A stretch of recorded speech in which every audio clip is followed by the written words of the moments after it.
Welcome back to the Ultimate World Cruise, and after 4 days at sea, we hit Moorea and then the next day, Tahiti.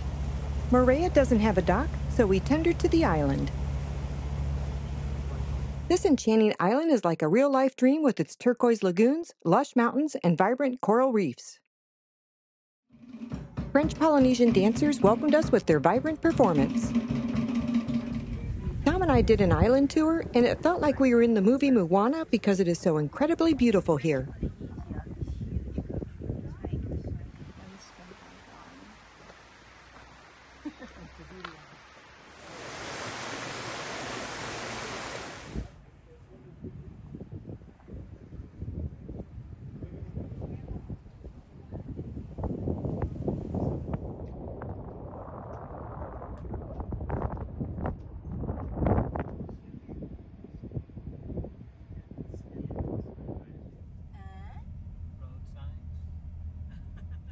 As we continued to tour the island, we passed by the Moorea Dolphin Center. To teach the people about the planets, about the ocean. To get totally around the island, it's 37 miles or 1.5 hours if you don't stop. The views are just stunning.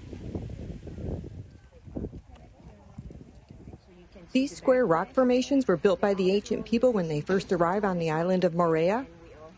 These sacred sites were used for religious and social gatherings in traditional Polynesian culture.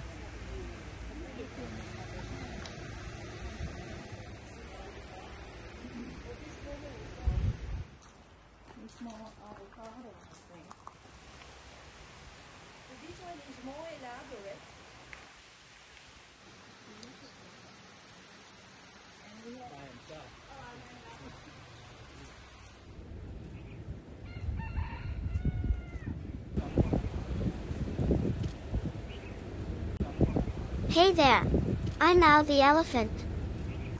Moorea, with its breathtaking landscapes, vibrant culture, and incredible adventures, offers an experience like no other. After completing our island tour, we returned to the ship by tender. It was fascinating to watch the ship conceal the tender boarding platform. The next day, we docked in Tahiti. As we waited for our excursion to start, Tom and I visited the local market and then indulged on some local cuisine. I got to meet some Tahiti police officers. Hawaii here, just an H, NZ New Zealand, and Easter on E for Easter Islands. That forms the French Polynesian triangle. And in the middle of the triangle, guess who's here? Tahiti, an island next to Bora Bora called Raiatea. Raiatea is right here in the middle. Well, I actually put an H first because its original name was Hawaii. And this is actually the point where we call the cradle of the French Polynesian triangle. And Hawaii today is called Raiatea. To recreate another mana, you had to go to Waitea, which was the center of the very first mana. Take a stone from there, but not everyone can do that. A chief from another island, a priest or chief, a high priest or chief, someone from a high status, would go back to Hawaii, take the stone from that very mana, and then bring it back to their native island, and then be able to use that as a cornerstone to build another mana. So proof that they all did come and navigate, originated from here before living and actually calling these places their home today. But the stones on these manas are still very sacred. Smell. It's this fruit right there on the tree that you see. Oh, it's a fruit. It's a fruit, but What's it's not it the fruit that you would eat like a pineapple or an apple. And Nono is its original name.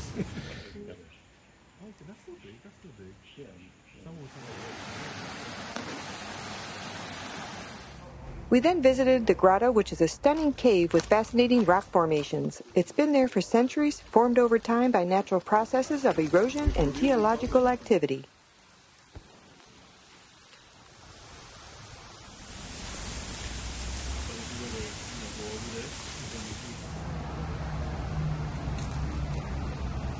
We then visited the beautiful Vipi Gardens.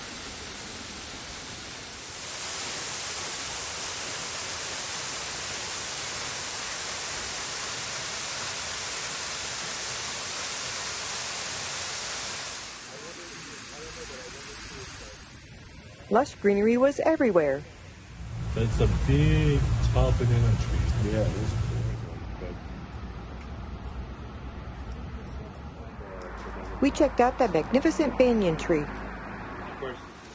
We then went to visit 3 waterfalls. 2 of them we were not able to see due to flooding back in December.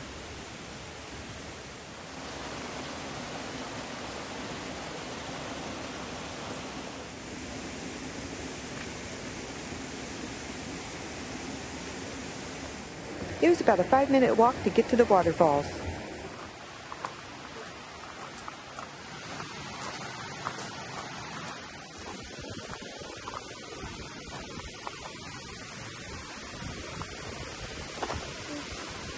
Their heights reach approximately 90 meters or 295 feet.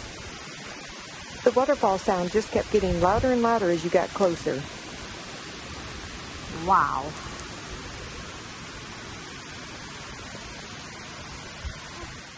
Now I'm making sure he gets the perfect shot of Elephant. While walking back down the path, we spotted another mudslide, which had occurred just 2 weeks prior. Our next stop was a blowhole known as Trou de Souffleur, probably mispronouncing that completely. It's a natural wonder where seawater shoots up through the hole in the coastal rock.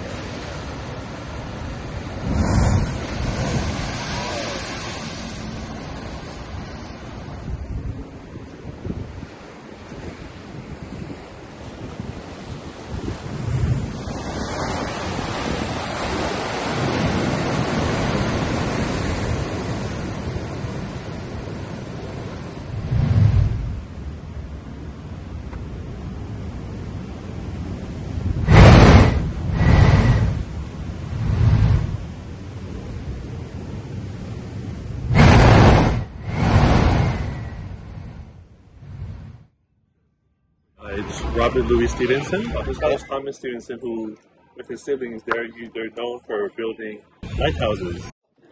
So this would be the monument. So that would be the sun. Looks like a star, but that's the sun. The planet Venus here, so transiting in front of the sun. It will be a monument of the early missionaries when they first arrived. The Bounty Monument is dedicated to the bounty crew who mutinied against their captain, William Bligh, in 1789. We then watched the beautiful sunset before getting back on the ship. We are at sea the next 5 days on our way to New Zealand. If you enjoy traveling with us, don't forget to give this video a thumbs up, and if you haven't already, be sure to subscribe for more exciting adventures.